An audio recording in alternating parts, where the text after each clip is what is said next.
고린도전서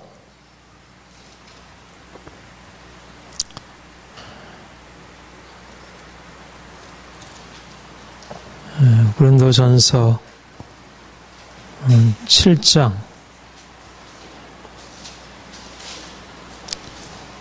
8절부터 16절까지.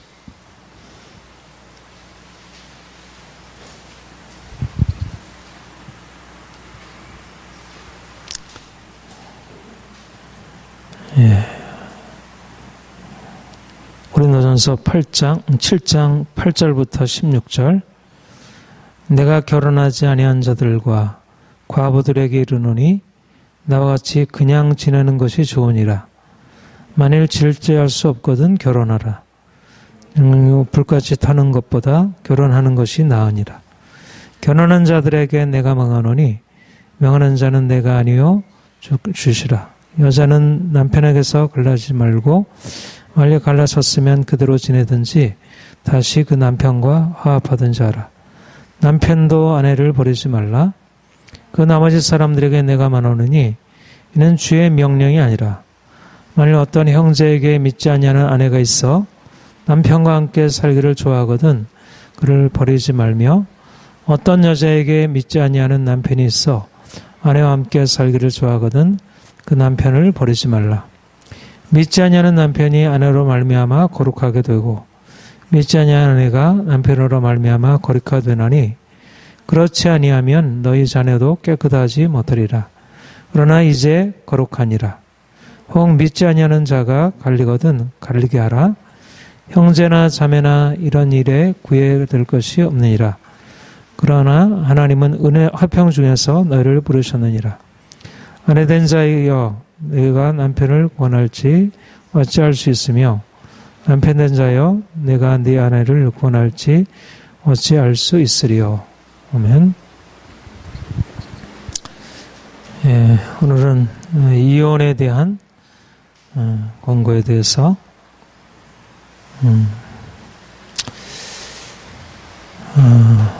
우리 그리스도인이 그리스도를 믿고 이 땅에 살아가는 것은 실제적인 삶, 우리의 개인적인 삶, 또 가정 안에서 부부 관계, 또 자녀와의 관계, 또 직장에서 사람들과의 관계에서 사람들과 구별된 다른 모습으로 살아가는 것을 의미합니다. 그러니까 기본적으로 우리가 주를 믿는다는 것이 기초, 전제가 다른 것입니다. 전제가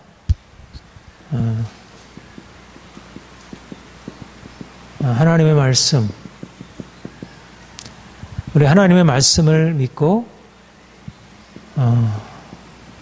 하나님의 계명을 따라 우리의 삶의 기초, 하나님이 아브라함을 불러 너는 내가 살고 있는 본토 친척 아버지 집을 떠나 내가 내게 지시할 땅으로 가라. 아브라함이 그 말씀을 쫓아갔고 그래서 그가 하나님의 입에 놓으신 축복을 받아 누리는 축복의 조상이 되었습니다. 우리가 이전에는 우리의 다른 기초, 인생의 기초를 우리의 어떤 상황에 대한 우리의 감정, 이성적인 판단, 이런 것이 우리의 삶의 기초가 되었다면 사람들이 어떻게 살아가는가 그런 걸 보고 우리가 그것을 판단하고 행했다면 우리가 주님을 믿고 난 이후로는 우리가 눈으로 보는 것, 우리가 사람들로부터 듣는 것, 이것이 우리의 삶의 기초가 아니라 하나님이 우리에게 말씀하시는 것, 눈에 보이지 않아도 하나님이 우리에게 말씀하시면 그 말씀을 따라서 믿고 또 거기에 따라 순종하고,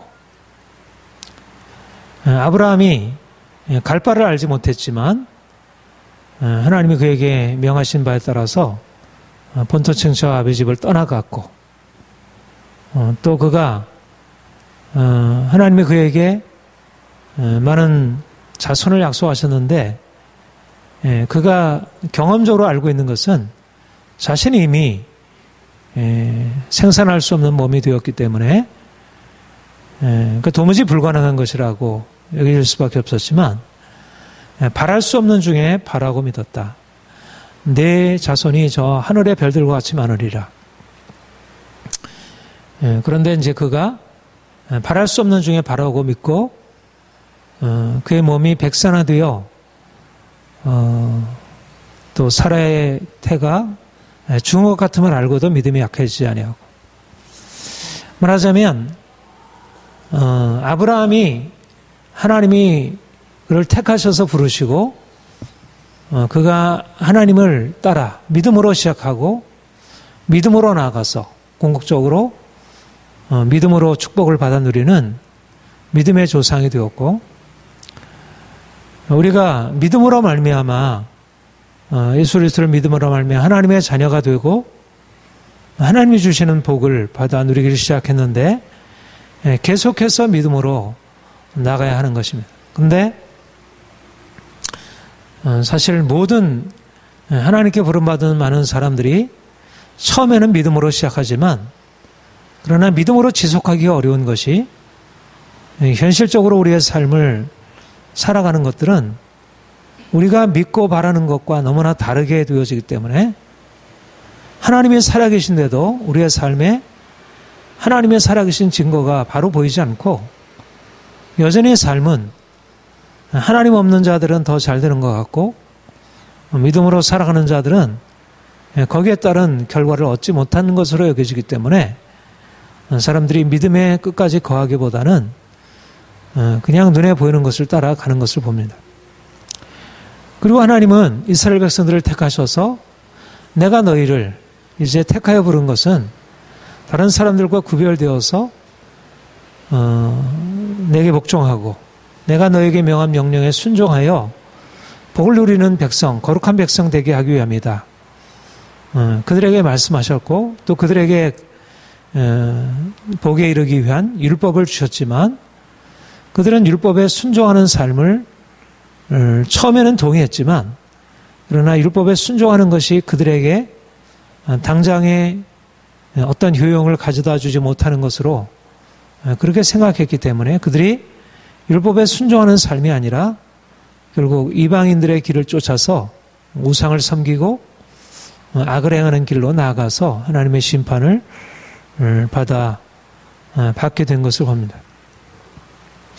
예수님이 우리에게 오셔서 우리로 하여금 이제 다른 기초, 우리가 상황이나 감정이나 이성의 기초에서 살아가는 인생이 아니라 하나님 말씀을 믿고 순종하는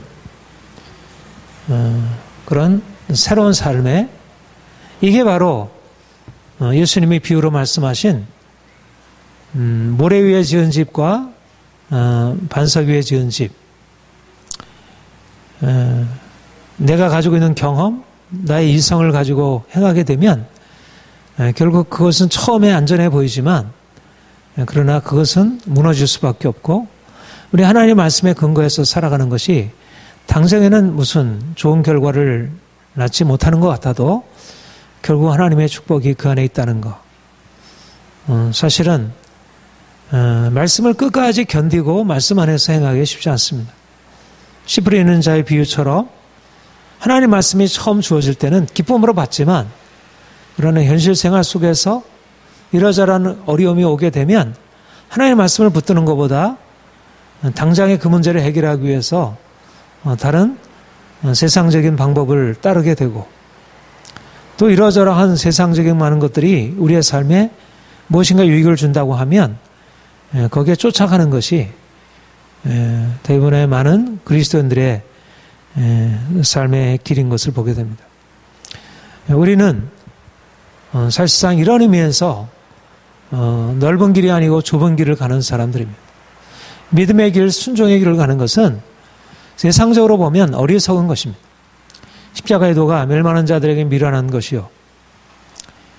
그것은 너무나 어렵고 고통스럽고 결과는 별로 주어지지 않을 것 같아 보이는 그런 길이 바로 믿음의 길이고 순종하는 길입니다. 오늘날 사람들이 하나님의 말씀을 믿고 하나님의 계명에 순종하는 삶을 선택하기보다 보다 더 안전하게 보이는 경험적인 것을 따라서 경험적으로 우리에게 확실하게 보장해 주는 것이 과학기술이기 때문에 과학을 모든 삶의 기초로 두고 살아가고 있는 것을 봅니다. 그렇게 이제 인생의 기초를 눈에 보이는 것을 따라서 경험과 이성에 두고 살아가는가, 아니면 하나님의 말씀, 계시의 근거에서 믿음으로 살아가는가에 따라서 처음에는 그것이나 비슷해 보이지만 전혀 다른 결과를 낳습니다. 오늘날 많은 그리스도인들까지 포함해서 이 과학기술이 가져다 준 너무나 많은 이런 풍요와 삶의 이런 결과들 때문에 하나님 말씀을 이제 저버리고 과학을 더 의지하고 사람들이 만들어 놓은 것에 근거해서 삶을 살아가고 있습니다. 이제 믿는 사람들에게도 말씀은 더 이상 절대적인 규범이 되지 못하고, 예전에 그리스도인들은 오직 성경은 우리의 믿음과 삶의 유일한 규범이다, 이렇게 표준이다, 이렇게 이해하고 하나님의 영광을 위해서 사는 것을 당연하게 여겼는데, 오늘날 그리스도인들은 그래서 하나님의 영광이 아니고 인생의 행복이고, 그러니까 결국 하나님의 말씀이 기준이 될 수 없고 결국 보이는 세상, 과학기술이 우리의 삶의 진리의 표준이 되어가고 있습니다. 오늘 본문에 말씀하고 있는 이혼에 관한 가르침이야말로 오늘날 이 시대의 흐름과는 너무나 이게 동떨어진 것으로 보여지는, 어떻게 보면 시대착오적인, 더 이상 오늘날에는 통용될 수 없는, 너무나 그것은 오늘날 많은 사람들의 상식적이고 이성적인 생각에 위배되는 그러한 성경적인 윤리의 가장 대표적인 것에 하나가 되어 있습니다. 이혼, 낙태, 이 모든 것은 더 이상 현대인들에게 있어서 절대적인 하나님의 규범으로 자리 잡지 못하고 있습니다.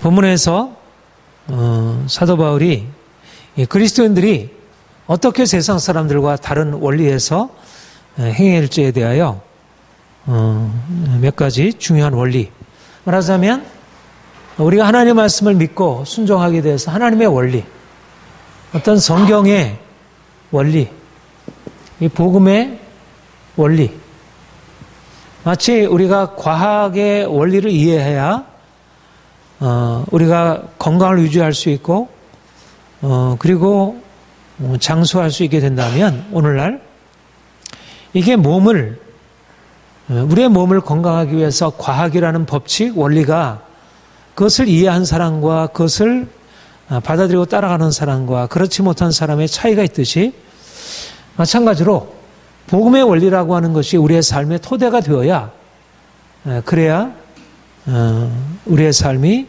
건강하고 우리의 영혼이 잘 될 수 있다는 것입니다.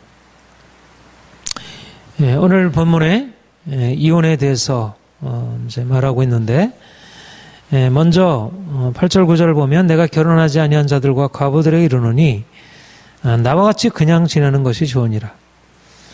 만일 절세할 수 없거든 결혼하라. 정욕에 불같이 타는 것보다 결혼하는 것이 나으니라. 첫 번째, 이 독신과 결혼에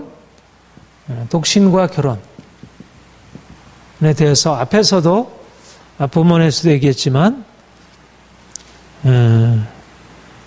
너희가 결혼해도 좋고 독신으로 해도 좋지만, 그러나 내가 생각할 때는 결혼하지 않고 나와 같이 독신으로 지내는 게 좋겠다. 그러나 절제할 수 없거든 결혼하라. 근데 우리가 앞에서도 남자가 여자를 가까이 아니함이 좋으나 사도 바울이 이렇게 권면할 때 그가 말씀하고 있는 그 본래적인 취지, 그것이 무엇인지에 대하여 이제 살핀 바가 있습니다. 독신이 결혼보다 낫다는 얘기는 하나님이 결혼 제도를 두시고 왜 독신이 더 낫다고 했을까? 분명히 하나님의 원리는 남자와 여자가 결혼해서 하나가 되어 생육하고 번성해 땅에 충만하고 이 땅에 많은 자손들을 번성케 해서 하나님의 뜻을 이루게 하는 것. 이게 하나님의 지극히 정상적인 뜻인데 왜 사도 바울은 독신이 결혼보다 낫다고 했을까? 여기에 중요한 것은 이 종말론적인 원리라고 했습니다. 말하자면 그리스도인들이 우리의 삶의 목적이 우리 자신이 아니라 하나님의 영광이고 우리가 그리스도의 이름을 존귀케 하는 일에 자신을 드리는 것이라는 것입니다. 그런데 우리가 온전케 되고 정말 그리스도를 사랑하면서 결혼을 이루게 되면 더 말할 나위 없지 좋죠. 그러나 대부분의 많은 사람들이 우리가 가지고 있는 우리의 인간적인 출발점 자체가 이 초점 자체가 보이는 것에 근거해서 육신의 만족을 추구하고 살고 있기 때문에 그래서 결혼하고 남편을 기쁘게 하고 아내를 기쁘게 하면서 그러면서도 하나님을 온전히 기쁘게 하기가 쉽지 않은 우리 인지상정이 그것이 우리의 현실적인 연약함이기 때문에 너희가 정말 하나님을 사랑하고 하나님을 위하여 자신의 삶을 드릴 수 있다면 결혼하지 않고 살아갈 수 있다면 오히려 그게 더 나을 수 있다. 그러니까 중요한 것은 여기 판단 기준은 독신이나 결혼 그 자체가 아니라 여기 핵심은 뭐냐면 주를 위하여 사도 바울이 그러니까 로마서 14장에 먹는 자와 먹지 아니하는 자에 대해서 말씀을 하면서 먹는 자도 주를 위하여 먹지 않는 자도 주를 위하여 먹는 자나 먹지 않는 자나 서로 판단하지 말라. 분명한 것은 먹는 자가 먹지 않는 자보다 훨씬 더 신앙 안에서 강한 자일 수 있지만 그러나 먹는 것 자체가 불신앙이 아니고 먹지 않는 것 자체가 불신앙이 아니고 그것은 우리에게 그 자체로 무엇인가를 주는 게 아니라 주를 위한 것이 중요하다. 그러니까 중요한 것은 독신이냐 독신이 아니냐 결혼이냐라고 하는 것보다 일반적인 우리의 육신의 삶 가운데서는 독신으로 사는 것이 보다 주를 위한 삶에 있어서 더 나은 선택이 될 수 있기 때문에 그래서 주를 위한 그러나 내가 독신으로 살아가는 것이 주를 위한 것이 되지 못하고 오히려 내게 시험이 될 것이라면 그렇다면 주를 위하여 결혼하는 것이 더 낫다. 그러니까 주를 위하여 독신을 택하는 것이고 주를 위하여 결혼하는 것입니다. 목적은 내게 무엇이 유익할까? 나는 혼자 사는 게 좋아. 나는 결혼하는 게 좋아. 물론 인간적인 각자의 생각에 판단이 있을 수 있지만 그러나 그것보다도 핵심은 주를 위한 것이 결혼의 기본 전제가 되어야 한다는 것. 이런 바탕 위에서 바울이 독신을 명한 것이지 카톨릭에서 이 말씀을 따라서 독신주의, 성직자는 독신주의여야 한다는 이제 그런 것을 의미하지는 않아요. 독신으로 산다고 해도 주님과 상관없이 자기 욕심을 추구할 수 있고 결혼하고 살아도 정말 주를 위하여 남편을 사랑하고 아내를 사랑할 수 있고 기본적인 마음은 너희가 나와 같이 내가 주를 위하여 육신의 그런 기쁨, 육신의 그런 편안함마저도 포기하면서 결혼을 포기한 것처럼 네가 주를 위할 수 있다면 그렇게 하는 게 좋다. 여기에 우리가 붙들어야 할 것은 원리, 우리의 삶의 전체가 하나님을 위한 삶이 되어야 하고 하나님의 영광을 위한 삶, 먹든지 마시든지 주의 영광을 위한 삶, 여기에 기본적인 전제가 있고 그러므로 우리가 결혼한 자들로서는 더욱더 이게 쉬운 일이 아니구나. 뒤에도 그런 교훈이 나오지만 결혼하고 나서 삶의 염려를 내려놓고 정말 주를 위해서 살기가 쉽지 않다는 것입니다. 결혼하지 않고 내가 전적으로 기도하고 말씀 보고 말씀 안에서 살기가 그래도 쉽지, 결혼하고 가족들 챙겨야 하고 이러저러한 모든 것을 신경 쓰면서 하기가 쉽지 않다는 것입니다. 그러니까 중요한 것은 결혼하고 정말 하나님을 더 온전하게 사랑하는 게 쉽지 않다는 것이구나. 그러니까 결혼하고 나서도 이제 나중에 나오지만 안에 있는 자는 안에 없는 자처럼. 그러니까 독신이 더 낫다는 얘기는 안에 있는 자도 안에 없는 자처럼 해라. 남편에 있는 자도 남편 없는 자처럼 해라. 우리가 현실 가운데 삶을 우리가 누리고 삶을 향유하고 살아가는 것, 하나님 우리에게 주신 삶의 전체인데, 우리가 자유함인데 이 모든 것을 누려야 하는데, 그러니까 그리스도인들은 특별히 삶의 자유를 누려야 하는데 왜 결혼을 왜 안 하느냐. 그래서 이제 개신교는 이제 그런 복음의 원리에 따라서, 자유의 원리에 따라서 캐톨릭의 성직자주의를 깨뜨리고 그런 독신 제도를 깨뜨리고 결혼하는 것을 받아들인 것입니다. 그런데 적어도 종교개혁자들이 그것을 받아들일 때, 루터가 수녀 캐더린과 결혼하고 할 때 그게 육신의 즐거움을 위해서 하는 것이 아니고 하나님의 원리를 그가 받아들였기 때문에, 그러니까 더 고난이 있고 더 쉽지가 않은 것입니다. 더 믿음으로 행하기가. 그러니까 개신교가 세상 안에서 이 모든 것을 자유함으로 누린다는 것은 사실 더 쉬운 게 아니고 금욕적으로 살아가는 것보다 오히려 하나님 편에 서기가 더 쉽지 않다는 것. 그러니까 요즘에 보면 우리 캐톨릭 신부나 수녀들이 오히려 개신교보다 훨씬 더 어떤 영적인, 겉으로 드러나는 것만 가지고 다 판단할 수는 없지만 그들이 적어도 도덕적인 면에서 그리스도인들보다 성결한 삶을 살아가는 것을 보게 되면 결국 사도 바울의 우려가, 사도 바울이 너희가 독신하는 것이 낫다는 것이 결코 그냥 이제 그 합리적이지 않은 그런 말씀은 아니라는 것. 그렇지만 그러나 절제할 수 없거든 결혼하라. 정의가 불타는 것보다 결혼하는 것이 나으니라. 말하자면 이제 하나님이 우리에게 주신 믿음의 분량대로 할 것이지 내 믿음을 넘어서서, 내가 할 수 없는 범위를 넘어서서까지, 그러니까 하나님이 어떤 사람들은 결혼의 것을 포기하면서까지 주를 위해서 헌신할 수도 있고, 이제 다른 사람들은 그렇게 하지 않을 수 있고, 그러니까 절대적이지 않은 것을 보여줍니다. 그 다음에 10절, 11절 우리 같이 읽겠습니다. 시작. 결혼한 자들에게 내가 명하노니 명하는 자는 내가 아니요 주시라. 여자는 남편에게서 갈라서지 말고 만약 갈라섰으면 그대로 지내든지 다시 그 남편과 화합하든지 하라. 남편도 아내를 버리지 말라. 결혼 안 하는 게 낫다. 그러나 결혼한 자들은 이혼하지 말아라. 여자는 남편에서 갈라지지 말고 남편도 아내를 버리지 말아라. 이혼을 금지한 것입니다. 그리고 이것은 내가 명하는 것이 아니라 주께서 명하시는 것이다. 아까도 말씀했지만 오늘날 이혼이라고 하는 것에 대해서 어떤 사람들이 이혼을 하게 되었다.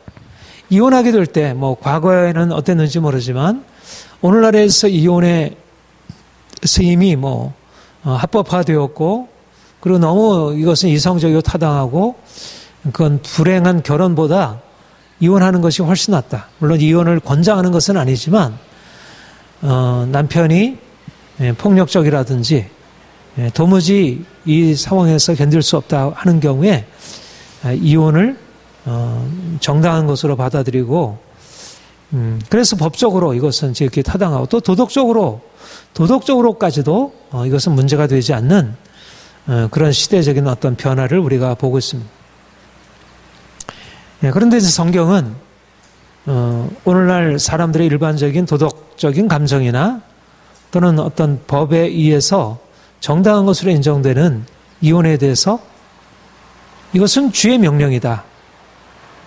아내는 남편에게서 갈라서지 말고 남편 아내를 버리지 말아라.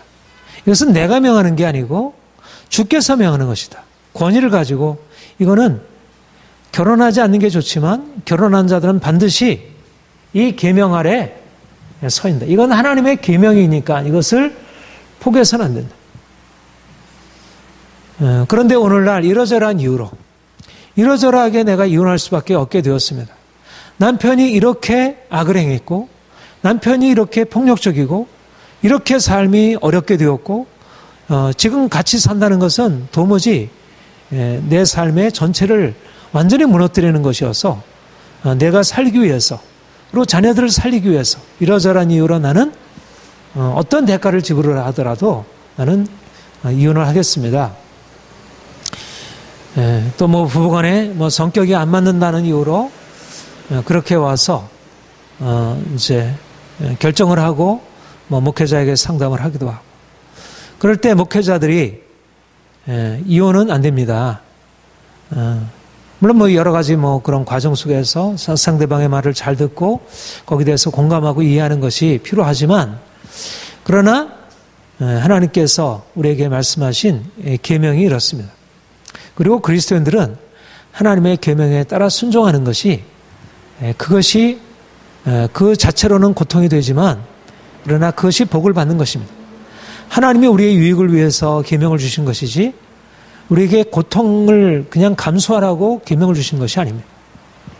말하자면 하나님의 계명이 우리에게 주어졌을 때 우리의 상황, 우리의 어떤 감정, 우리의 욕구, 우리의 이성적인 판단 이 두 가지가 우리 앞에 놓여 있을 때 무엇을 선택해야 되는가? 우리의 상황이나 상황 속에서의 우리의 감정이나 우리의 욕구나 우리의 이성적인 판단이 이것은 이혼할 수밖에 없어. 이건 당연히 이혼해야지. 이런 상황에서 어떻게 견디며 살아갈 수 있겠어? 이것은 안 돼. 그렇게 이것은 이혼을 긍정하는데 하나님의 계명은 아니야.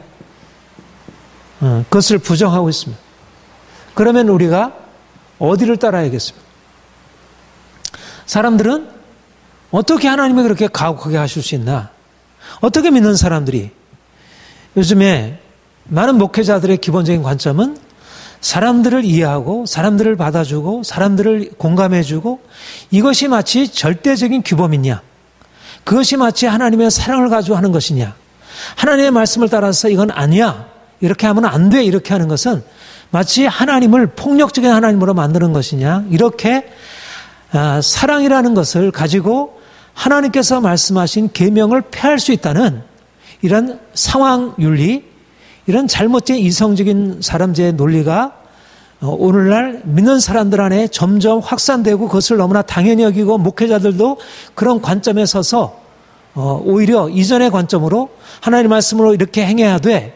그렇게 말씀하고 그렇게 따라 행하는 것은 굉장히 가혹하고 인정도 없고 너무 율법주의고 그것은 바리새인이고 이런 방식으로 부정하고 있다는 것입니다. 말하자면 사람들의 절대적인 가치는 뭐냐면 오늘날 이혼을 긍정하는 가장 그 바탕에 놓여 있는 것은 뭐냐면 행복이냐 고통이냐입니다. 행복이냐 고통이냐. 오늘날 사람들이 가지고 있는 절대적인 가치는 고통을 피하고 행복을 구하는 것입니다.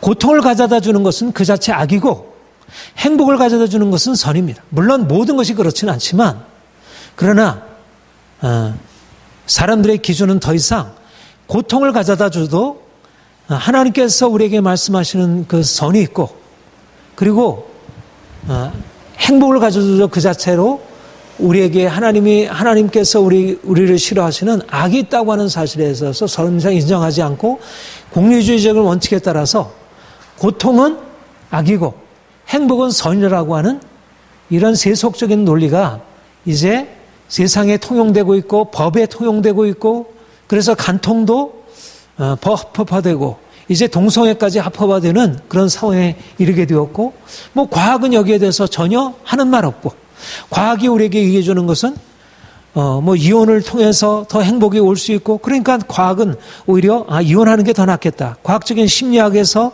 그렇게 권고하고 그러니까 더 이상 경험적인 것에 근거해서 이성적인 판단에서 가지고 나가보면 결국 경험이나 이성이 추구하고 하는 것은 고통을 피하고 행복을 구하는 것이기 때문에 계명에 따라 행하게 될 때 우리에게 고통이 오고 우리가 누려야 할 행복을 잃어버리게 된다고 하면 누가 그것에 대해서 긍정할 수 있겠냐는 것.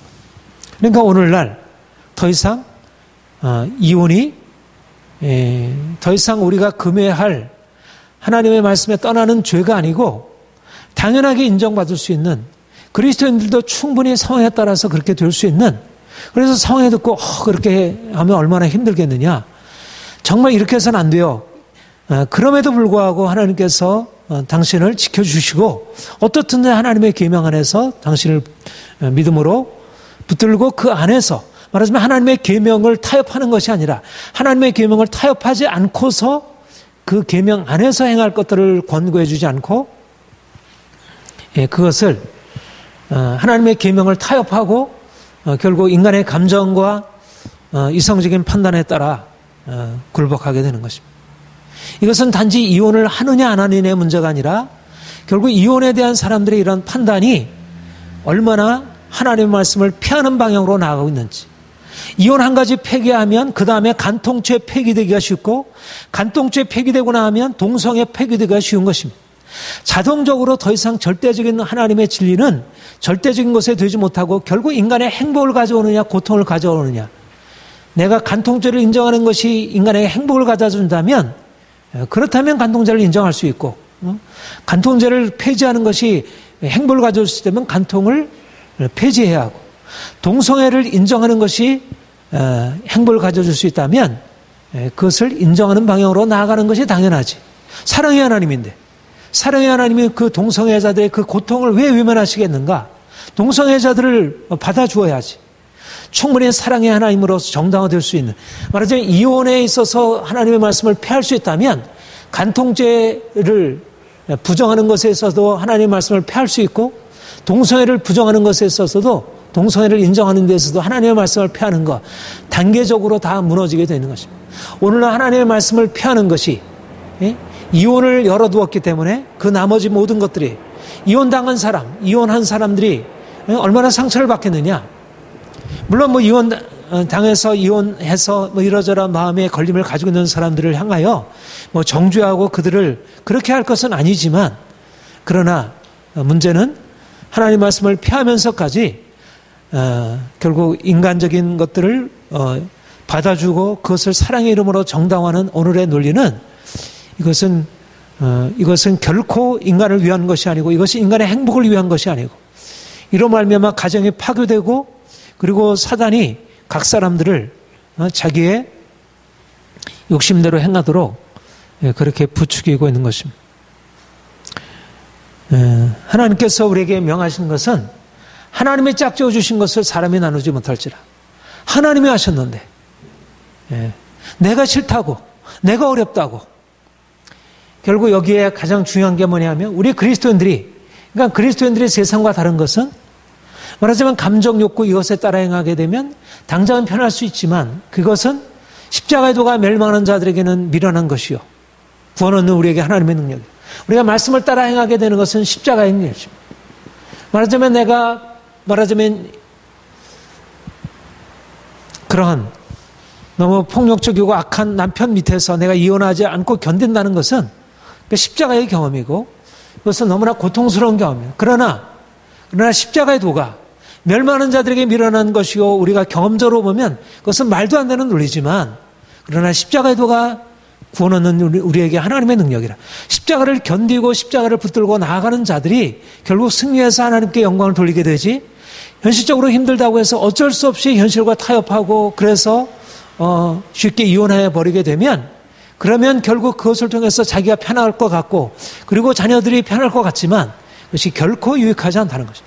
중요한 것은 모든 상황 속에서 우리 하나님의 뜻이 무엇인가, 십자가 지고 나아가는 것이지, 십자가 지고 내가 나를 죽이고 주님께서 내 삶 가운데 행하시도록, 내가 행하는 것이 아니라 주님께서 내 안에 행하시도록 행할 때, 그럴 때 하나님이 그 가운데서 역사하시고 하나님의 행하심을 보게 됩니다.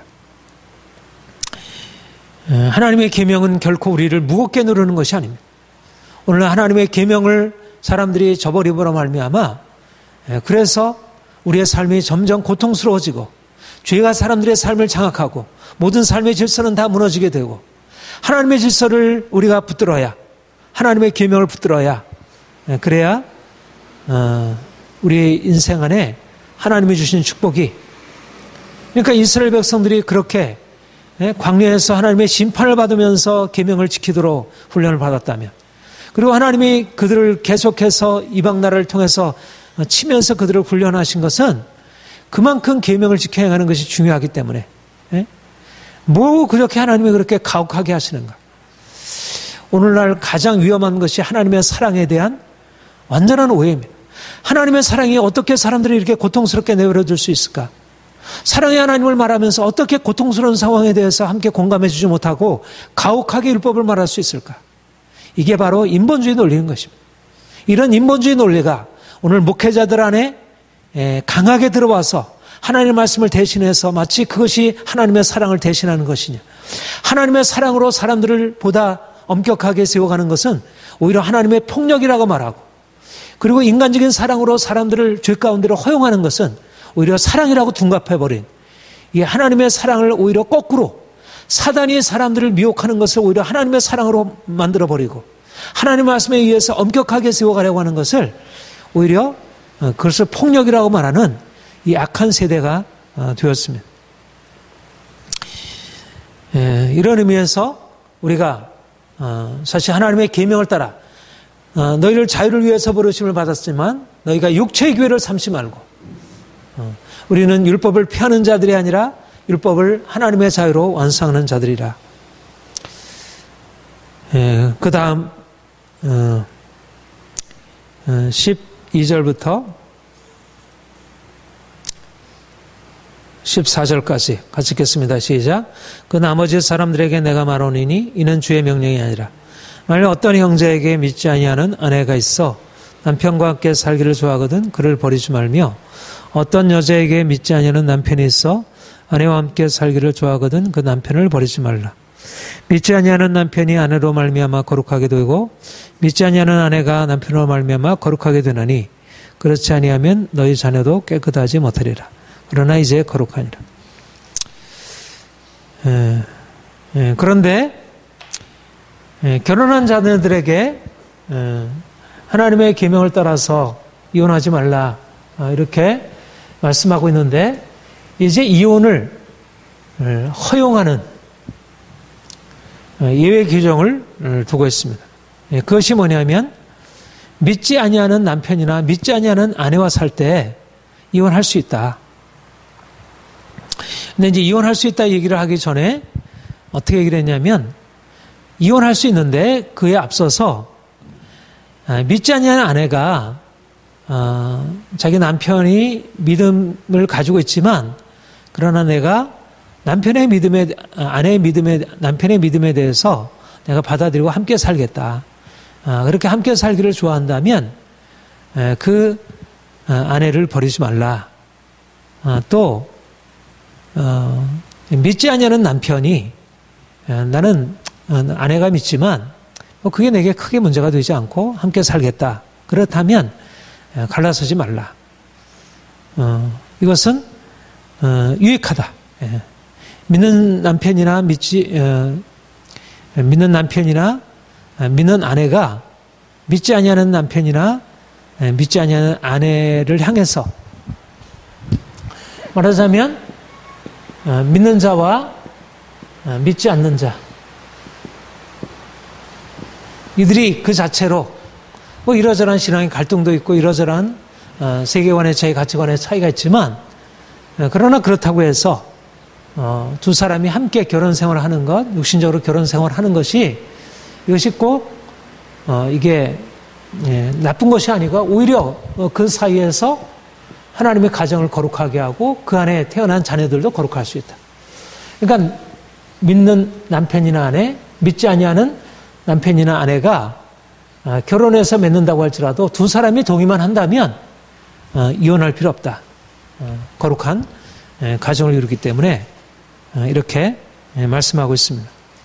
중요한 것은 우리 그리스도인들로서 믿는 자와 믿지 않는 자가 함께 살다 하더라도 이게 영적인 면에 있어서 해가 되지 않는 한 함께 사는 것이 유익하고 그런데 이것이 다른 이유가 아니라 이제 영적인 면에서 문제가 생기는 것입니다. 우리가 이제 볼 수 있듯이 마치 내가 믿는 남편인데 믿지 않는 아내가 남편의 믿음 때문에 자기가 가지고 있는 가치관과 세계관이 너무나 달라. 그래서 당신과 도무지 살 수가 없어. 그렇게 이제 생각하고 당신과 살 수 없겠다고 그렇게 얘기할 때 이것은 일반적으로 다른 이유로 인한 이혼과 다르다는 것입니다. 이것은 말하자면 영적인 이유로 인해서 일어나는 갈등이고 발생이기 때문에 뭐냐면 믿지 않는 자와 멍에를 갖지 말라. 그러니까 함께 하려면 결국 남편의 말을 믿지 않냐는 남편의 말을 들어주어야 결국은 두 사람이 하나 될 수 있는데 그렇게 해서 내가 남편의 말을 듣고 내가 내 믿음을 포기한다면 그것은 주님을 포기하는 것이고 그것은 이제 주님보다 남편을 더 사랑하는 것이니까 이것은 합당하지 않고 이랬을 때는 이것은 갈라지는 것이 낫다. 여기에 이제 중요한 원리가 이제 등장하는 것이에요. 자, 15절 같이 한번 보겠습니다. 시작. 혹 믿지 아니하는 자가 갈리거든 갈리게 하라. 형제나 자매나 이런 일에 구애될 것이 없느니라. 믿지 않는 자가 갈리거든 갈리게 하라. 그러니까 처음에 이혼을 하지 말아라. 인간적인 이유로서는 이혼을 하지 말아라. 이렇게 말씀했고 그 다음에 믿지 않는 자가 믿는 자와 믿지 않는 자가 함께 살 때 상대방이 서로 함께 사는 것에 대해서 서로 거기에 대해서 갈등이 없다면 함께 살아라. 그래서 갈라질 이유가 없다. 오히려 그것을 통해서 자녀들이 거룩하게 될 수 있다. 남편이 아내로 말미암아 아내가 남편으로 말미암아 그리고 또 그 중에 한 사람의 믿음으로 말미암아 상대방이 주님을 믿을 수도 있고 그런데 믿는 자가 믿지 않는 자가 믿는 남편에 대해서 아내에 대해서 상대방 배우자에 대해서 나는 당신과 믿음을 함께 할 수 없어. 그리고 당신이 가지고 있는 그 믿음 때문에 나는 함께 살 수 없어. 그랬을 때 그들과 함께 할 이유가 없다. 그럴 때는 갈라지게 하라. 중요한 것은 여기에 자유를 말씀하는 것입니다. 이혼을 하지 말아라. 이런 경우에는 이혼하지 않고 살아도 된다. 그러나 남편이 믿음 때문에 아내가 믿음 때문에 이혼을 요구한다면 그런 것에 구애될 이유가 없다. 그러니까 하나님께서 우리에게 말씀하는 것은 우리로서 도무지 말도 안 되는 어떤 그런 율법적인 계율 안에서 우리가 살아가도록 그렇게 하시는 분이 아니고 결국 궁극적인 중요한 것은 뭐냐면 여기에 이제 동일하게 주를 위하여라고 하는 원칙이 계속 그대로 적용되고 있는 것입니다. 다 말하면 내가 독신으로 사는 것도 주를 위하여 또 내가 이혼을 금하는 것도 주께서 말씀하셨기 때문에 그리고 믿지 않는 남편과 아내와 함께 사는 것도 주를 위하여 그리고 믿지 않는 자가 함께 살 수 없다고 그렇게 했을 때 그거 갈라지는 것도 주를 위하여 이런 면에서 구애받을 것이 합니다. 그러니까 그리스도인들이 내가 하나님의 계명에 따라서 살아가는 것은 그냥 내 인생을 그렇게 억압적으로 행하는 것이 아니라 오히려 그 가운데서 하나님의 뜻에 순종하게 될 때 오히려 자유로울 수 있다는 것입니다. 그러니까 믿는 사람들은 부자유케 되는 게 아니라 오히려 그리스도께서 우리를 부르시는 것은 자유케 하시려고. 근데 중요한 자유는 뭐냐면 근데 이 자유는 말하자면 주를 위한 것입니다. 주를 위하여 살아갈 때 말하자면 내가 인간적으로 상대방이 싫어서 이것과 다른 것입니다. 상대방이 나를 괴롭히기 때문에 상대방이 나에게 폭력을 주어서 성격이 안 맞아서 이것은 나를 위한 이혼이라면 그때는 내가 나의 욕심을 내려놓고 주를 위하여 그 고통스러운 결혼의 과정을 지속해야 하지만 그러나 상대방이 주님을 대적하고 내가 주님과 함께 한다는 이유로 나를 미워하고 당신과 함께 살 수 없어 그랬을 때는 내가 주를 위하여 남편과 함께 살아가는 것이 여러 가지로 유익하고 그것이 내게 아무리 유익을 준다고 하더라도 내가 주를 위하여 갈라서 하는 것입니다. 어떤 의미에 있어서도. 그러니까 분명한 원칙은 그러니까 뭐 어떤 데는 독신을 허용했다가 또 결혼했을 때는 이혼을 하지 말랬다가 또 뭐 믿지 않는 자가 함께 살려고 할 때는 뭐 이혼 안 해도 되고 함께 살아도 된다고 했다가 또 이런 경우에는 이혼하라고 하고 이게 굉장히 왔다 갔다 하는 것 같지만 현실적으로 보면 굉장히 왔다 갔다 하고 일관성이 없고 그냥 상황에 맞춰서 이렇게 꿰고 저렇게 꿰기도 하는 것 같지만 그러나 그 가운데 일관되게 그러는 가장 중요한 원리는 뭐냐면 주를 위하는 것입니다. 말씀에 순종하고 하나님이 정하신 하나님의 갱하신 그 범위 안에서 하나님께서 말씀하신 그 범위 안에서 주를 위하여 행한다는 이 원칙이 끝까지 견지가 될 때 이러한 선택의 다양성이 나오는 것입니다. 그러니까 겉으로 나타나서 저 사람이 이혼했느냐 안 했느냐가 문제가 아니고 저 사람이 독신으로 살아가느냐 저 사람이 결혼했느냐가 중요한 게 아니라 그 사람이 독신으로 살아가는 이유, 결혼한 이유, 그 사람이 이혼한 이유, 이혼하지 않는 이유. 내가 말하자면 마음속에는 내가 인간적인 동기 때문에 이혼하려고 하면서 저 사람이 남편이 믿음을 가지고 있지 않기 때문에 이런 방식으로 한다는 것은 그것은 스스로를 속이는 것이고 그러니까 중요한 것은 어떤 동기로서 하느냐. 주님이 우리의 마음을 아시고 그러니까 중요한 것은 우리의 우선순위. 우리가 주를 위하여 행한다고 하는 그 우선순위 안에서 행하게 될 때 우리의 삶이 현실적으로 때때로 우리가 자유롭게 결정할 수도 있고 때때로 내가 내 자유를 포기하고 말씀에 따라서 내가 그 고통스러운 과정을 내가 견디며 살아갈 수 있고 이것이 바로 우리가 믿음의 삶에 올린 것입니다. 그러니까 세상 사람들이 우리의 삶을 바라보고 판단하는 것과 우리 그리스도인들이 믿음을 가지고 살아가는 것이 너무 다른 것입니다. 세상 사람들은 눈에 보이는 것을 따라 행하니까 고통이 오면 그것은 아무리 하나님 말씀이 온다 하더라도 그것은 우리가 따라가서는 안 될 일이고 행복이 오면 그것은 아무리 하나님 말씀이 금하는 것이라도 그것은 따라갈 일이고 그러나 믿는 사람들은 아무리 고통이 와도 하나님께서 말씀하시면 그 길을 따라가야 하고 우리가 아무리 행복이 온다 하더라도 그것이 하나님 말씀이 하는 것이 아니라면 그것을 부정해야 하고 이것이 우리가 주님을 따라가는 십자가의 길이고 이 길을 따라가야 하나님께서 우리 삶에 행복을 주신다는 그리고 이 원칙을 가지고 살아가야 이 말씀은 단지 우리에게 이혼에 관해서 말씀하는 게 아니고 우리의 삶의 원칙을 말하는 것이고 그런 원리를 가지고 가정 안에서 남편과 아내와 살고 우리의 삶의 모든 원리를 이렇게 하라는 것입니다. 그런데 또 여기에 또 다른 예외사항을 또 두고 있습니다. 다섯 번째 뭐라고 얘기를 하냐면 구애될 것이 없느냐 그러나 하나님은 화평 중에 너희를 부르셨느니라. 아내 된 자에 내가 남편을 구원할지 어찌할 수 있으며 남편 된 자에 내가 내 아내를 구원할 수 있지. 이혼을 적극적으로 하라는가. 믿지 않는 남편이 자기 아내를 배척한다고 해서 또 믿지 않는 아내가 자기 남편을 배척한다고 해서 그냥 마음 놓고 그냥 결혼하라 그렇게 말하는가. 그렇지 않다는 것입니다. 화평 중에 부르셨느니라. 평화하라. 말하자면 믿지 않는 남편이라 할지라도 믿지 않는 아내라 할지라도 그가 비록 신앙을 반대할지라도 너무 쉽게 이혼을 결정하지 말고 그러나 가능하면 화평을 추구하라. 말하자면 내가 자유를 위해서 내가 갈라질 수 있지만 그러나 주를 위하여 또 하나님께서 화평케 하시고 하나님께서 행하실 것을 바라보고 좀 더 신중하게 좀 더 그 상황에 하나님의 행하실 일을 기대하며 상대방을 용납하고 사랑으로 행하면서 화평한 일을 추구하라. 그러니까 하나님께서 우리에게 말씀하는 것은 그냥 우리의 일방적으로 우리가 만약 우리 자신의 욕심에 따라서 한다면 이것은 당연하게 우리가 이혼해야 돼. 이것은 그냥 살아야 돼. 어떤 경직된 율법이라면 주님이 우리에게 말씀하는 것은 자유롭지만 화평을 구하라.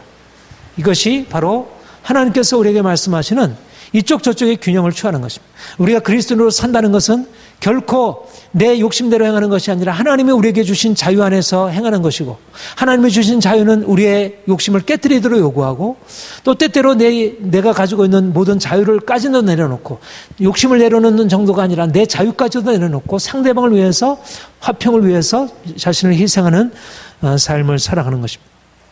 사도 바울은 로마서 14장에 그러므로 우리가 화평의 일과 서로 덕세우는 일을 힘쓰나니 하나님의 나라는 성령 안에서 의와 평강과 희락이라. 내가 모든 것을 자유롭게 먹을 수 있지만 내가 다른 사람들의 유익을 위하여 화평의 일을 위하여 내가 먹지 않겠다. 그것이 상대방을 위한 것이라면 우리 그리스도인들의 원리는 화평의 원리, 사랑의 원리.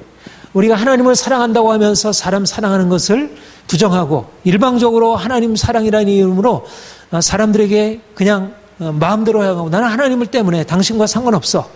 이렇게 행하는 것은 그것은 믿음의 태도가 아니라 말씀하고 있습니다. 무엇보다도 믿음은 하나님을 위하고 곧 이웃을 위하고 상대방을 위해서 자기의 유익을 부정하는 그런 자기 희생의 정신이고 이런 의미에서 그리스도인들은 상대방에 매일 것은 없지만 세상에 매일 것은 없지만 우리가 그리스도 안에서 사랑으로 행하는 것입니다.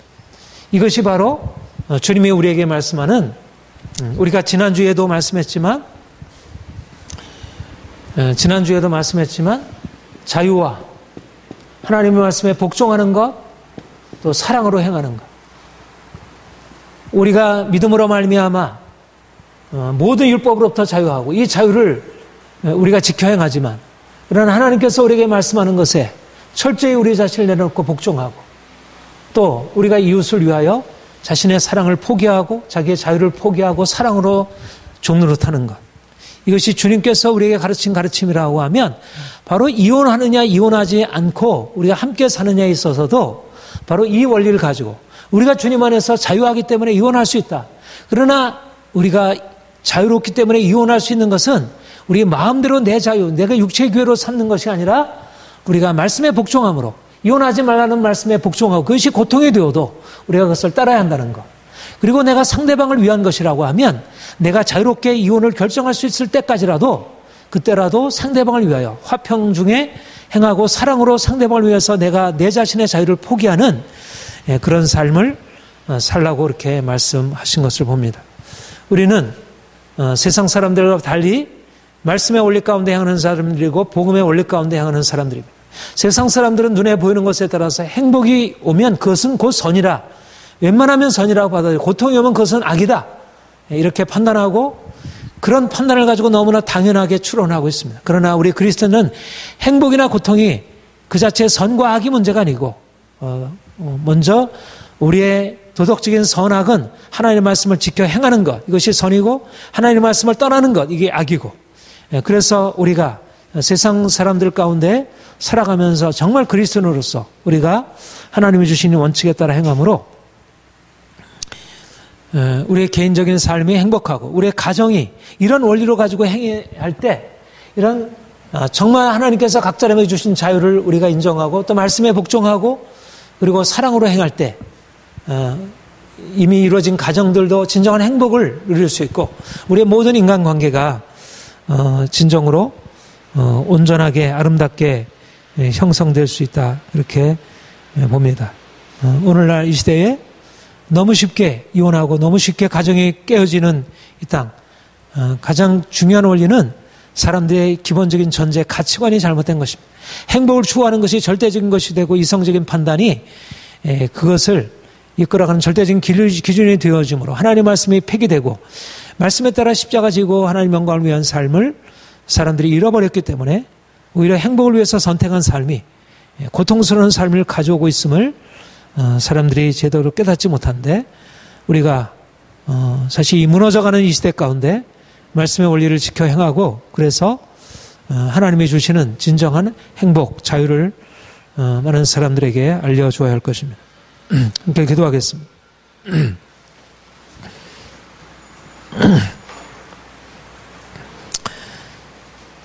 주님이 우리를